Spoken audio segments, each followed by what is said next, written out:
تو اب تو کہنے لگے اچھا میرے مال میں سے اتنا فلاں مسجد کو دے دو، اتنا فلاں مدرسے کو دے دو، فلاں شہر والی کوٹھی فلاں کو دے دو، فلاں گھر بیچ کے یہ کر دو، اتنا فلاں غریب مسکین کو دے دو، سمجھے؟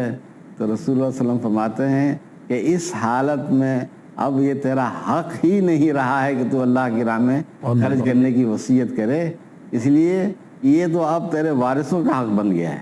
اللہ اکبر۔ تیرے ہاتھ میں اب کچھ نہیں ہے، تیرے ہاتھ میں تو اس وقت تھا جب تو صحیح تندرست تھا، جب تو بچا بچا کے رکھتا تھا۔ ہاں اب جب موت کے آثار تجھ پر طاری ہو رہے ہیں تو اب تو کہہ رہا ہے کہ اللہ کی راہ میں فلاں فلاں جگہ دے دو، فلاں کو کتنے دے دو، فلاں کو کتنے دے دو، وہ تو فلاں کا ہو چکا، یعنی وہ تو وارثوں کا ہو چکا۔ گویا اس کا مطلب یہ ہوا کہ اگر انسان بالکل موت کے قریب، جب انسان کو اپنی موت کا یقین ہو جائے تو اس وقت اس کے دل میں اللہ کی راہ میں خرچ کرنے کا جذبہ پیدا ہوتا ہے، جبکہ ساری عمر وہ اس سے غافل رہا تو اب اس وقت موت کے وقت پیدا ہونا جذبے کا یہ اللہ کے ہاں کوئی اہمیت نہیں رکھتا۔ اللہ کے ہاں تو اہمیت اسی صدقے کی ہے جب وہ تندرستی کی حالت میں، جب مال کی ضرورت تھی، جب مال کی ضرورت اس کے وقت وہ اللہ کا حکم سمجھتے ہوئے خرچ کرے، اس کی اللہ تعالیٰ کے ہاں اہمیت ہے۔ یا پھر موت نہ بھی آئی ہو، کوئی مصیبت پڑتی ہے، کوئی ایسا کوئی آزمائش آتی کسی کے اوپر، تو اپنے اس مصیبت یا آفت سے بچنے کے لیے لوگ صدقہ کرنا شروع کر دیتے ہیں۔ وہ تو خیر اس کا تو کوئی نہ کوئی جواز ہے، لیکن موت کے وقت کا صدقہ تو بالکل ہی قبول نہیں، وہ تو قابل قبول ہے۔ وہ تو بالکل ہی قابل قبول نہیں۔ جی ہاں۔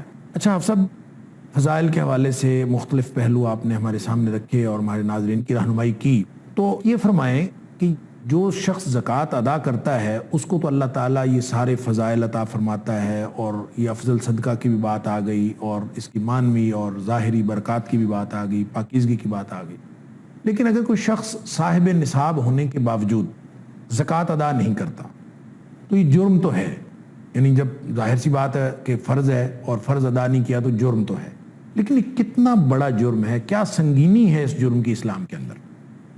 بات یہ ہے کہ اسلام میں جہاں ایک طرف تحریب اور تحریص ہے، یعنی فضائل اس کے برکات بیان کیے ہیں، یہ فضائل و برکات یہ اصل میں ترغیب اور تحریص ہے تاکہ انسان کو ترغیب ہو خرچ کرنے کی، اور اس کے پہلو بپہلو سخت وعیدیں بھی بیان کی گئی ہیں اس سے اعراض کرنے والوں کے لیے، اور اس کی وجہ یہ ہے کہ انسانی طبائع جو ہوتے ہیں وہ مختلف ہوتے ہیں، یعنی ترغیب، تاکید، پھر ترہیب، کچھ تو ترغیب و تحریص سے متاثر ہو کر ہی نیکی کی طرف مائل ہو جاتے ہیں، صحیح، اور بعض انسانی طبیعتیں ایسی ہوتی ہیں جب تک ان کو خوف نہ دلایا جائے، سخت تحدید وعید نہ سنائی جائے، اس وقت تک وہ مائل نہیں ہوتے، وہ آمادہ عمل نہیں ہوتے ہیں۔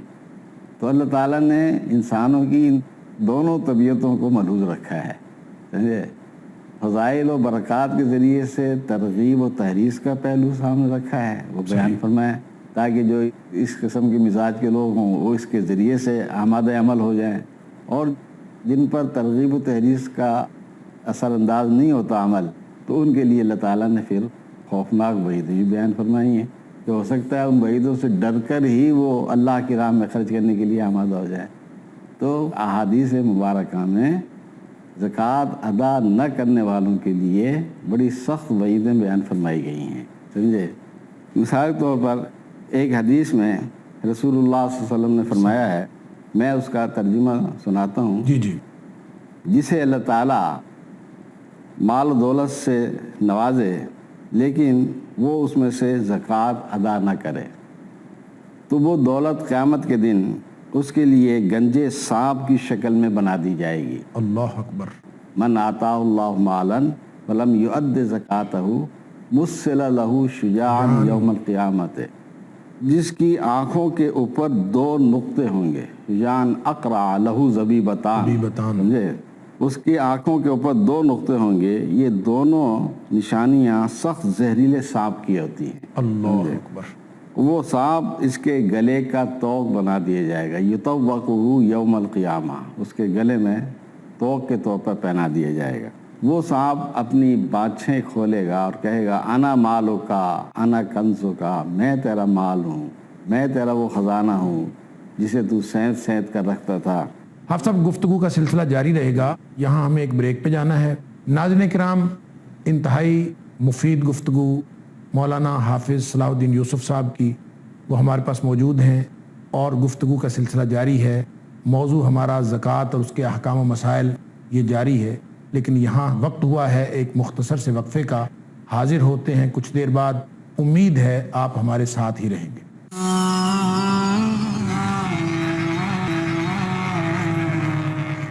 السلام علیکم ورحمۃ اللہ وبرکاتہ۔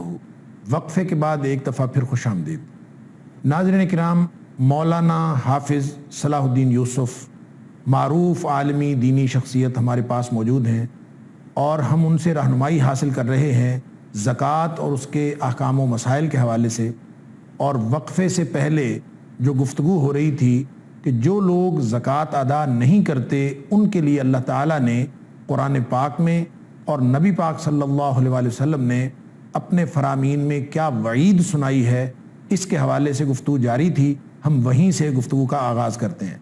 حافظ محترم، آپ فرما رہے تھے کہ اللہ کریم نے قرآن میں بھی بیان فرمایا اور نبی پاک صلی اللہ علیہ وسلم نے ایک حدیث میں بھی یہ بیان فرمایا کہ وہ مال جس سے زکوٰۃ ادا نہیں کی جاتی یہ قیامت کے دن توق بن جائے گا گلے کا، اور نبی پاک صلی اللہ علیہ وسلم کے فرمان کے مطابق وہ سانپ بن کے آئے گا اور توق بھی بن جائے گا۔ تو اپنی گفتگو جاری رکھیے پلیز۔ پچھلی وعید کا تعلق بظاہر ایسا لگتا ہے کہ اس مال سے ہے جو انسان خزانے کے طور پر اپنے پاس محفوظ رکھتا ہے۔ ویسے تو مال میں ہر چیز آ جاتی ہے، لیکن خاص طور پر رسول اللہ صلی اللہ علیہ وسلم نے یہ وعید ایسے لوگوں کے لیے بھی بیان فرمائی ہے جن کے پاس مال جانوروں کی شکل میں ہوتا ہے۔ اچھا جی۔ ہاں، تو چونکہ اسلام میں جانوروں پر بھی ایک خاص مقدار کو جب وہ پہنچ جاتے ہیں کہ اونٹ اتنی مقدار میں پہنچ جائے تو اس میں اتنی زکوٰۃ، گائے اتنی مقدار میں ہو تو اتنی اس میں زکوٰۃ، بکریاں اتنی مقدار میں ہوں تو یہ زکوٰۃ، یہ نصاب کی بحث میں گفتگو آئے گی۔ تو اس طرح مال کا نصاب ہے، سونے کا نصاب ہے، چاندی کا نصاب ہے، اسی طرح مویشیوں کا بھی نصاب ہے۔ تو جن کے پاس نصاب کے مطابق جانور موجود ہوں، بکریاں ہوں، گائے ہوں، بیل ہوں، اونٹ ہوں، اور وہ ان کی زکوٰۃ ادا نہ کرے تو ان کے لیے بھی خاص طور پر رسول اللہ نے ایک بڑی سخت وعیدیں بیان فرمائی ہیں۔ ایک حدیث میں رسول صلی اللہ علیہ وسلم نے فرمایا ہے، قسم ہے اس ذات کی جس کے ہاتھ میں میری جان ہے، جس آدمی کے پاس بھی کچھ اونٹ، گائیں یا بکریاں ہوں، وہ ان کا حق یعنی زکوٰۃ ادا نہ کرے تو اسے قیامت کے دن ان جانوروں سمیت لایا جائے گا۔ یہ جانور دنیا کے مقابلے میں زیادہ قد آور اور زیادہ موٹے تازے ہوں گے، وہ اسے اپنے پیروں سے رون دیں گے، اللہ اکبر، اور اپنے سینگوں سے ٹکرے ماریں گے۔ جب آخر تک سب گزر جائیں گے تو پہلے والے پھر اسی طرح اس پر لوٹائے جائیں گے، اس طرح مارتے ہوئے، حتیٰ کہ لوگوں کے درمیان فیصلے ہونے تک اسی طرح اس کے ساتھ معاملہ جاری رکھا جائے گا۔ یعنی یہی جانور جن کی وہ دنیا میں زکوٰۃ ادا نہیں کرتے رہا ہوگا تو وہ قیامت کے دن یہ جانور اس سے کہیں زیادہ موٹے تازہ ہوں گے، اور اس کو اپنے پیروں سے بھی رون دیں گے اور سینگوں سے بھی ماریں گے، اور بار بار اس طرح جب تک یہ فیصلے نہیں ہو جائیں گے تو میدان حشر میں اس کے ساتھ یہ جانور یہی معاملہ کرتے رہے۔ اس کا مطلب ہے اس کی موت سے ہی اس کا عذاب شروع ہو جائے گا؟ میدان حشر سے، میدان حشر سے، یا موت سے لے کر میدان حشر تک؟ یعنی جب فیصلہ ہو گیا، اللہ تعالیٰ نے فیصلہ فرما دیا، اس سے قبل کا یہ عذاب ہے؟ ہاں، اس کے قبل کا عذاب ہے۔ اب یہ تو پھر آخر میں وہ تو سخت تر عذاب ہوگا۔ ہاں، اس کے بعد اللہ کا فیصلہ آئے گا کہ اب اس کو کیا سزا دینی ہے۔ اللہ، یہ تو گویا دیباچہ ہے عذاب کا۔ دیباچہ ہے، یہ تمہید ہوگی، گویا اللہ تعالیٰ معاف فرمائے۔ آغاز ہوگا۔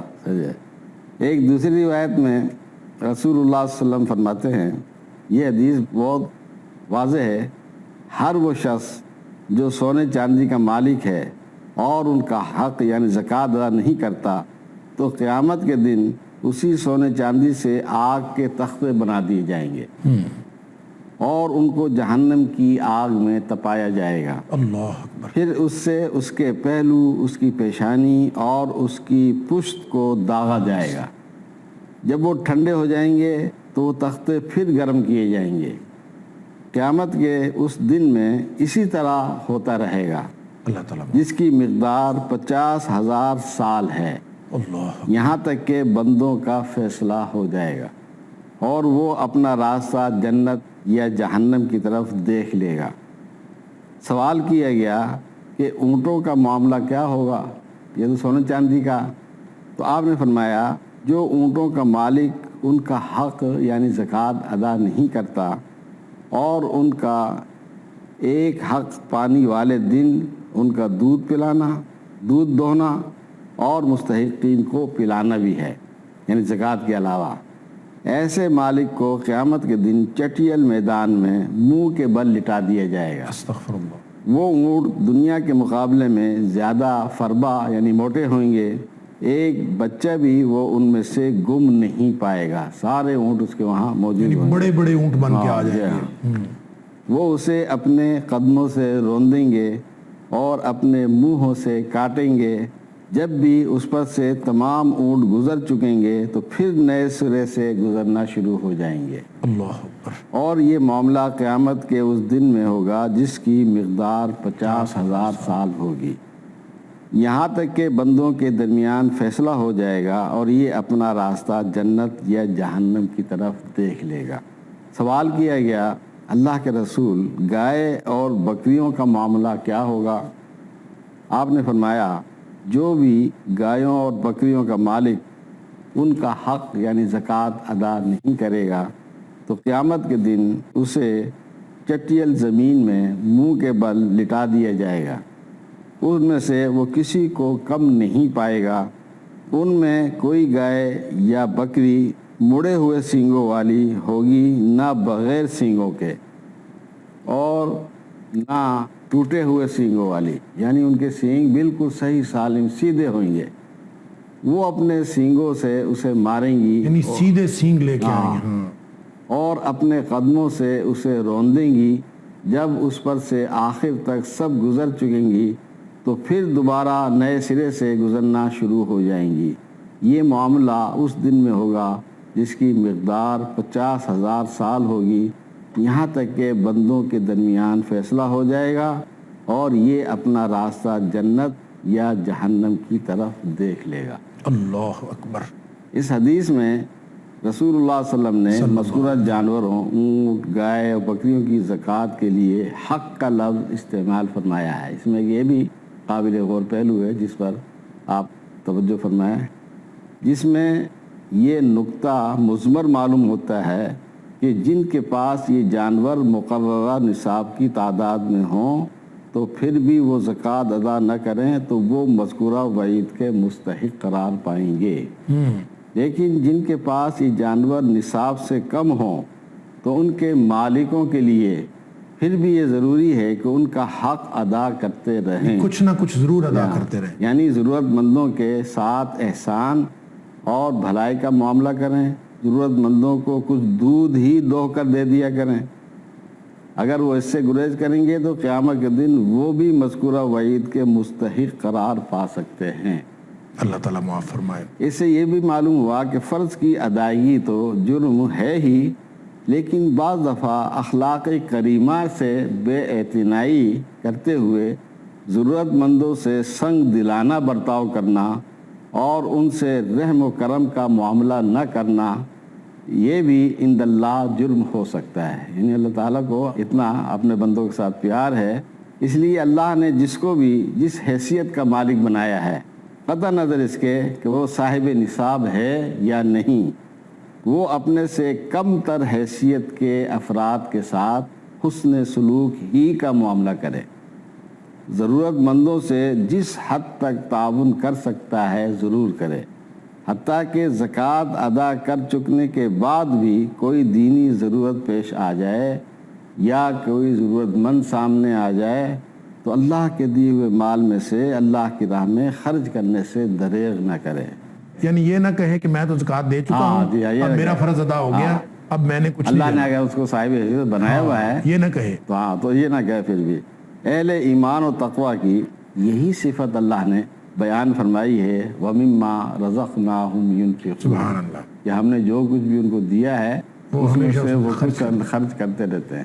اچھا آپ سب یہ فرمائیں کہ یہ آپ نے مختلف سزاؤں کا ذکر کیا اور بڑی خوفناک سزائیں ہیں، لیکن ان ساری سزاؤں کا تعلق آخرت کی زندگی کے ساتھ، یعنی موت کے بعد یہ سزا ہوگی، موت کے بعد یہ سزا ہوگی، اور یقیناً جو اللہ تعالیٰ کے فیصلے کے بعد سزا ہوگی وہ تو اس سے بھی سخت تر ہوگی۔ جی ہاں، یہ تو اللہ کے فیصلے سے پہلے کی سزائیں وعید کے طور پر بتائی جا رہی ہیں۔ اللہ تعالیٰ ہر طرح کے عذاب سے محفوظ فرمائے۔ کیا زکوٰۃ ادا نہ کرنے والے کے لیے دنیا میں بھی کوئی سزا ہے؟ زکوٰۃ دنیا میں بھی پہلے بتلایا نا کہ ایک تو اس کا مال جو ہے وہ حلال پاکیزہ نہیں رہتا، یہ سزا تھوڑی ہے ان کے لیے۔ دوسرا اس کے مال میں بے برکتی ہو جاتی ہے، یہ بھی ایک سزا ہے، یعنی مال جو ہے اس کا برباد، ہاں برباد ہوتا ہے۔ اور یہی بتلایا کہ اس کا مال جو ہے اللہم آت ممسکن تلفا، جی ہاں، تو اس کا مال ظاہری طور پر بھی ضائع ہو سکتا ہے۔ یعنی دنیا اور آخرت کی بربادی ہی بربادی ہے اس شخص کے لیے جو زکوٰۃ ادا نہیں کرتا۔ حافظ صاحب محترم، بہت مفید رہنمائی آپ نے ہمیں عطا فرمائی، اور ہمارے پروگرام کا وقت اب ختم ہوا چاہتا ہے۔ ہم انشاءاللہ کوشش کریں گے کہ آپ سے رہنمائی کا یہ سلسلہ آئندہ بھی جاری رہے۔ ناظرین کرام، مولانا حافظ صلاح الدین یوسف صاحب ہمارے ساتھ تشریف فرما تھے، اور انتہائی مفید گفتگو زکوٰۃ اور اس کے احکام و مسائل کے حوالے سے، اور آج تو ترہیب کی اور وعید کی جو حدیثیں انہوں نے سنائی ہیں، واللہ دل دہل گیا ہے۔ اللہ تعالی ہم سب کو ایسا طرز عمل اختیار کرنے کی توفیق عطا فرمائے کہ ہم سب لوگ اپنے مالوں پر سانپ بن کر نہ بیٹھیں، بلکہ جو صاحب نصاب ہیں وہ بھی اور جو صاحب نصاب نہیں ہیں وہ بھی، سب اپنے مالوں میں سے اپنی اپنی توفیق کے مطابق وہ خرچ کریں۔